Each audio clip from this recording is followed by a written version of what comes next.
Nas itu kan butuh seru. Mak pemandu tok ora ono musuhe kan gak seru, dibikinlah setan. Saat ini sebagian kita sudah setan tapi ini ben itu ben seru. Lho ndak setan kan minal jinnati wan nas, rumangsamu setan sopo. Baik setan minal jinnati wan nas. Jadi kena muni auzubillahi minasyaitonir rajim terjemahane berlindung Allah dari saya sendiri ya Allah itu. Lho itu kalau lama dulu biasa naudzubillah min syururi anfusina wa min sayyiati a'malina. Sebenarnya kita berlindung hanya dari setan yang jauh, iblis itu enggak. Ya setan diri kamu sendiri, min syururi anfusina, dari kejelekan diri kita. Ngomongnya do ujug, soalnya setan tuh makhluk gaib sing piye. Lah kowe iku sapa? Nganti kowe maksiat terus mergo akrab klop, roh mbek setan klop. Mulane terus maksiat. Dah Allah ngutus pemandu yang ngecul setan, ben fair, napa? Fair. Jadi semua darul ibtila ini juga demi kalimat, makanya disebut kalimatu haqqin sing aliha nahya. Kita hidup ya demi mendapatkan kalimat itu. Kita mati nanti ya demi kalimat itu, artinya mati ke neraka ya karena kalimat itu kita menolak atau mengabaikan. Masuk surga ya karena kalimat itu kita hormat, kita benar dalam memperlakukan kalimat itu. Berarti alaiha nahya wa alaiha nam. Terus wa alaiha nub'as karuan, kalau kamu termasuk minal aminin ya nub'as minas solihin, kalau minal kafirin ya nub'as minal zolimin.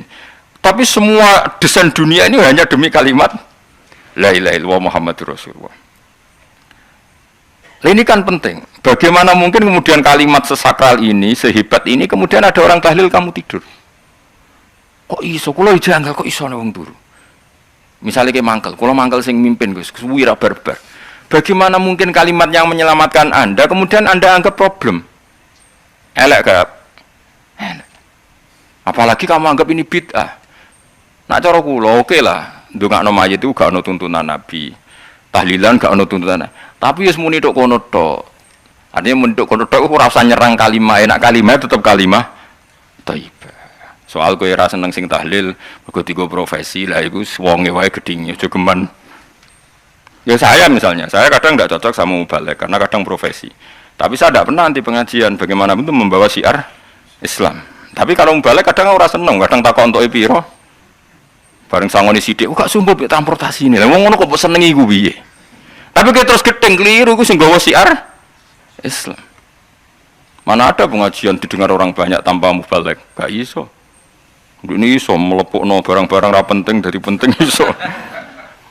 Lah cara guruku teng sareng yang ngapain melepuk nganggo panggung barang perkara. Tapi kadang ya benar. Yang namanya mudin mubalek ya itu bisa benar bisa salah. Tapi kamu nggak boleh gedeng kalimatnya. Piye kalimat itu kalimat hak. Nah, ini penting kula utarakan. Sehingga zaman Nabi Sugeng ini rungokno tenan ngaji kula. Zaman Nabi Sugeng ada sahabat. Namanya itu Usamah bin Zaid. Ini sahabat kesayangannya Nabi, hibbu Rasulillah. Usama itu diutus Nabi perang. Ini dengerin ya, diutus perang. Pas perang itu si kafir tadi menggal temannya. Ada yang tangannya putus, kakinya putus. Wah, seorang kafir ini sudah luar biasa. Bacok sana, bacok sini. Ketika terdesak oleh pasukan Usama, kebetulan Usama ini cakap ya, sama beberapa temannya orang Ansor. Orang kafir yang sudah kotoa arjulana wa kotoa aidiana, dia pas terdesak bilang la ilaha illallah. Terus sama Usama tetap ditusuk, dibunuh karena dia berpikir ini qolaha muta'awwidzan, dia melafadzkan kalimat itu hanya berlindung dari pembunuhan. Setelah dilaporkan Nabi itu marah besar. Nabi ngendikan kaifa anta ya Usamah bila ilaha illallah idza ja'at bika yaumal qiyamah. Kowe nek ditakoki la ilaha illallah ku piye? Piye-piye wis ngomong la ilaha illallah, tapi ambek ngomong ngoten sakwise ngethoki tangan kula, maksudnya tangan kula tangan kelompok saya, tiga-tiga saya. Nabi tetap jawab kaifa bila ilaha illallah idza ja'at bika yaumal qiyamah. Pokoknya Nabi menyoal terus. Sampai menjadi fatwa ijma'nya fuqaha, siapapun yang melafadzkan la ilaha illallah harus kita terima meskipun qolaha muta'awwidzan, meskipun saat melakukan hanya cara zahir berlindung dari kematian, sehingga kita terima. Orang kafir yang 80 tahun kafir melafadzkan la ilaha illallah 1 menit menjadi mukmin. Sampai ada ayat kulil ladzina kafaru iyantahu yufar lahum ma qad salaf.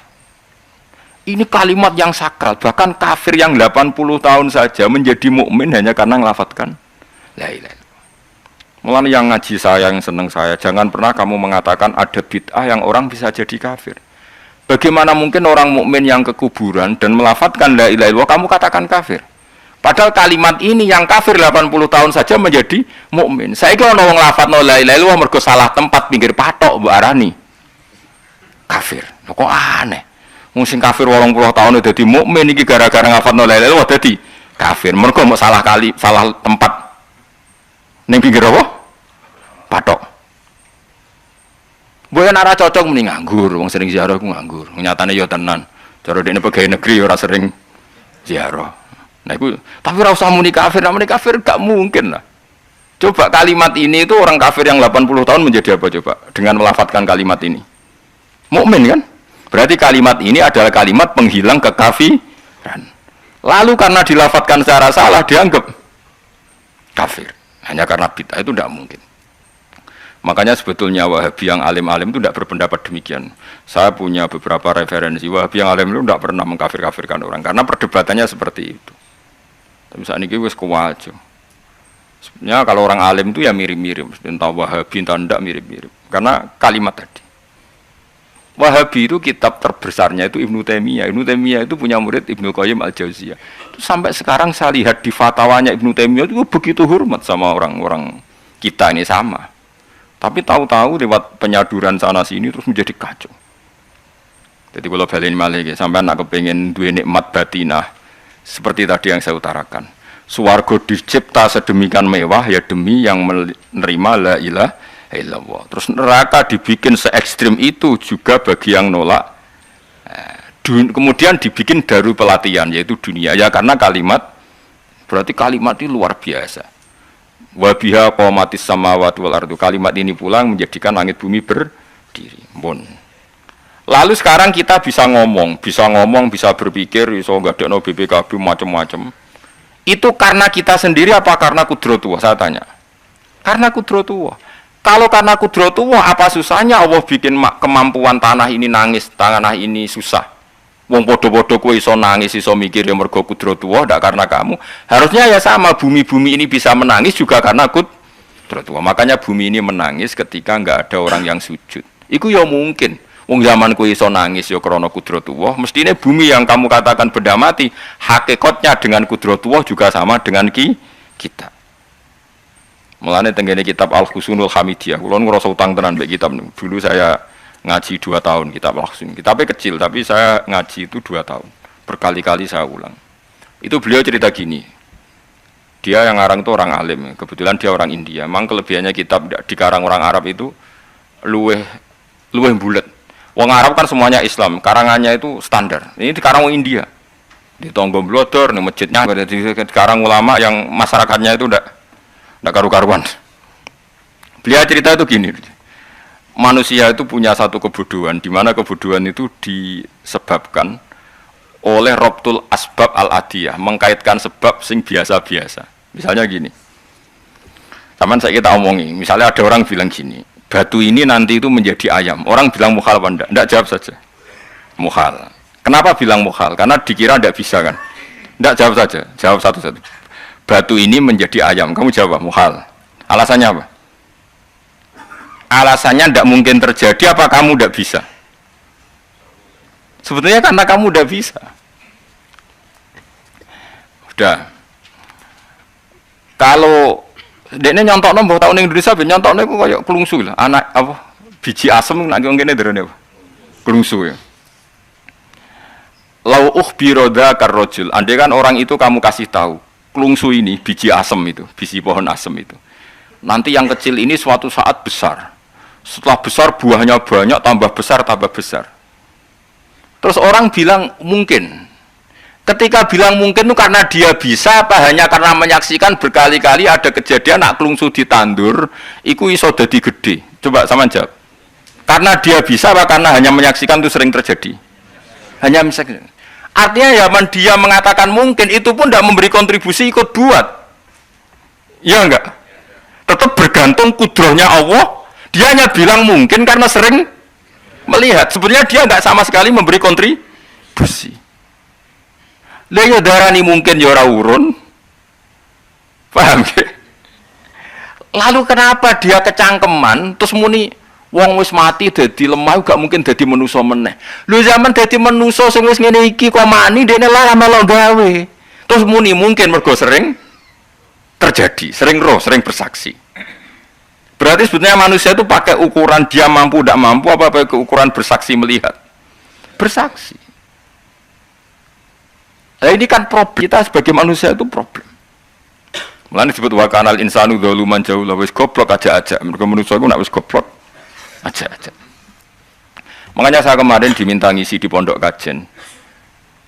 Kalau sampeyan berdebat sama orang ateis atau orang komunis itu gampang saja. Dilatih begini seperti teorinya Quran. Ya nanti saya teruskan ini tak ulang lagi ya. Saya ulang lagi ya. Andai kan nggak pernah terjadi telur itu jadi ayam, nggak pernah terjadi sama sekali. Telur itu jadi ayam.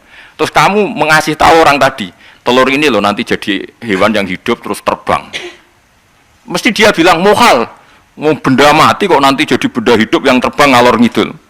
Berhubung sering terjadi dan dia pun tidak ikut bikin, bilang mungkin. Paham? Saya ulang lagi ya. Berarti dia bilang mungkin karena sering apa? Terjadi dan dia lihat. Andai kan pertama kali gak ada telur sama sekali yang jadi ayam, terus pengalaman pertama di dunia belum pernah terjadi. Kamu kasih tahu telur ini nanti jadi ayam terus terbang. Orang ini bilang muhal ndak? Muhal. Berhubung sering terjadi bilang ndak?